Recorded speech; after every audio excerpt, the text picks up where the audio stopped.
సంవత్సరాల తరబడి ఎన్ని మందులు వాడినా మీ మోకాల నొప్పులు తగ్గట్లేదా? ప్రాణ పెయిన్ క్లినిక్ లో అత్యాధునిక చికిత్స. యువతే వారి టార్గెట్. వారిని గంజాయి మత్తులోకి దింపుతారు. ఆ తర్వాత తన కాసులు దండుకుంటారు. ఆ ముఠాకు యువత జీవితాలంటే అస్సలు పట్టింపుండదు. వాళ్లకు కావాల్సింది కేవలం డబ్బే. ఓ మహిళ చూడ్డానికి సాధారణ మహిళగా అనిపిస్తుంది. కానీ ఎవరికి అనుమానం రాకుండా కొంతమంది సహాయంతో ఈ దందాను గుట్టుగా నడిపిస్తుంది. యువతను ఈ గంజాయి మహమ్మారి అనే మత్తులోకి దింపి లక్షలు సంపాదించుకునేందుకు ప్లాన్ వేసింది. కానీ ఆ ప్లాన్ బెడిసికొట్టి చివరకు ఆ ముఠా కటకటాల పాలయ్యారు. తాజాగా ఈ ఘటన నల్గొండ జిల్లాలో జరిగింది. నల్గొండ డీఎస్పీ రాజశేఖరరాజు విలేకరుల సమావేశం ఏర్పాటు చేసి పలు కీలక విషయాలు వెల్లడించారు.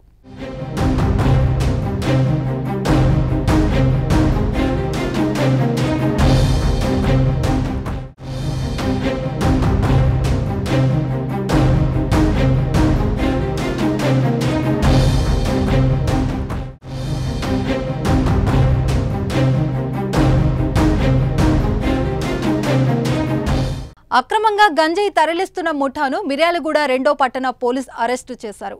గంజాయి రవాణా అరికట్టేందుకు నిర్వహిస్తున్న ప్రత్యేక డ్రైవ్లో భాగంగా 2వ పట్టణ సిఐ నాగార్జున ఆధ్వర్యంలోని సిబ్బంది స్థానిక రామచంద్రగూడెం వైకూడలి సమీపంలో పెట్రోలింగ్ నిర్వహిస్తుండగా దగ్గరలోని ఖాళీ స్థలంలో కొంతమంది అనుమానాస్పదంగా కనిపించారు. వారి వైపు పోలీసులు వెళ్తుండగా పారిపోయేందుకు ప్రయత్నించడంతో వారిని పట్టుకొని విచారించగా పలు కీలక విషయాలు వెల్లడయ్యాయి.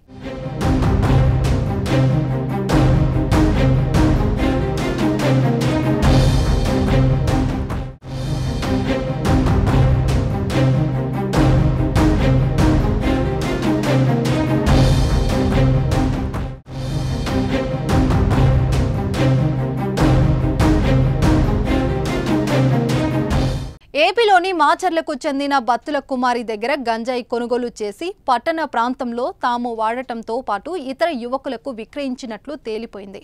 దీంతో బత్తుల కుమారితో పాటు మిర్యాలగూడకు చెందిన చలసాని కోటేశ్వరరావు, సంపత్ అశోక్, నేనావత్ అశోక్, నల్గొండకు చెందిన మహమ్మద్ షంషీర్ను అరెస్టు చేసి రిమాండ్కు తరలించనున్నట్లు పోలీసులు తెలిపారు. నిందితుల దగ్గర నుంచి 2.1 కిలోల ఎండు గంజాయి, ఓ ఫోను, 2000 నగదు స్వాధీనం చేసుకున్నారు పోలీసులు. మరోవైపు మత్తు కోసం వినియోగించే స్పాస్పోన్ 1+ 3600 మాత్రలను వారి దగ్గర లభించాయన్నారు. వీటిని ఏపీలోని గురజాలల ఓ మందుల దుకాణంలో కొనుగోలు చేసినట్లు తేలిందన్నారు. కేసు ఛేదించిన 2వ పట్టణ సిఐ నాగార్జున, ఎస్ఏలు రాంబాబు, కృష్ణయ్య, సిబ్బంది కళ్యాణ్, డీఎస్పీ అభినందించారు. ఈ టీంలో ఒక మాచర్ల నుంచి ఒక సప్లయర్, ఈ మాచర్లో ఉన్నటువంటి సప్లయరు వీళ్ళు పాడేరు, చింతపల్లి, అరకు నుంచి గాంజా తీసుకొచ్చి మన మాచర్లలో స్టోర్ చేసుకొని మిర్యాలగూడ నుంచి కొంతమంది యువతని ట్రాక్ చేసి వాళ్ళకి గాంజాయి సప్లై చేయడం జరుగుతుంది. భారీగా 3600 టాబ్లెట్స్ దాంట్లో మనం సిక్ చేయడం జరిగింది.